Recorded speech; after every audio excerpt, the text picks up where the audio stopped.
Hello everyone, my name's Jen Thompson and I'd like to read for you an excerpt from my short story called The Things Unspoken.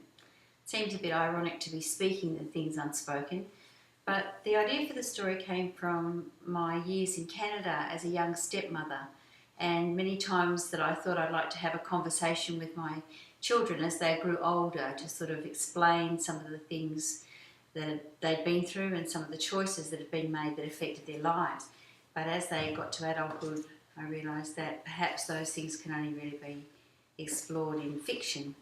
So the short story is based on a father who takes his son on a camping trip in order to have a good conversation about some of life's mysteries to him.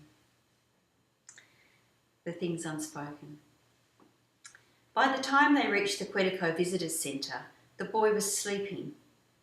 Barry went in, registered and got a bundle of kindling.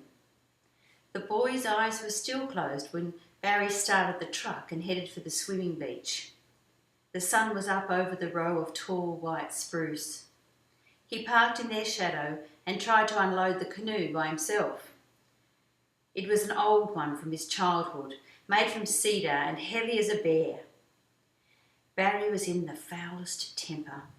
He had thrown the boy's earphones away on an impulse and was both indignant and regretful. As his arms took the weight of the wood above his head, he recollected the boy's look of shock. It made him stumble backward.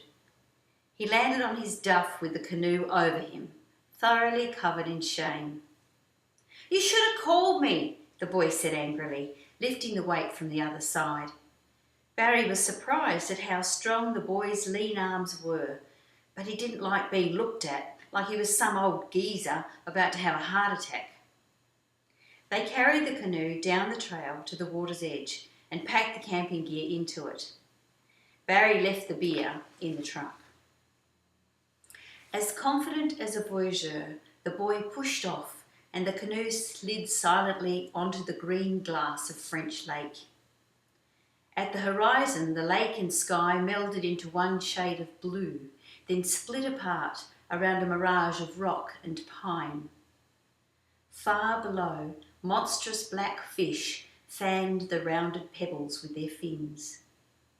The rhythm of the stroke, the lapping of the water, made the heart beat in time while the mind lay tranquil.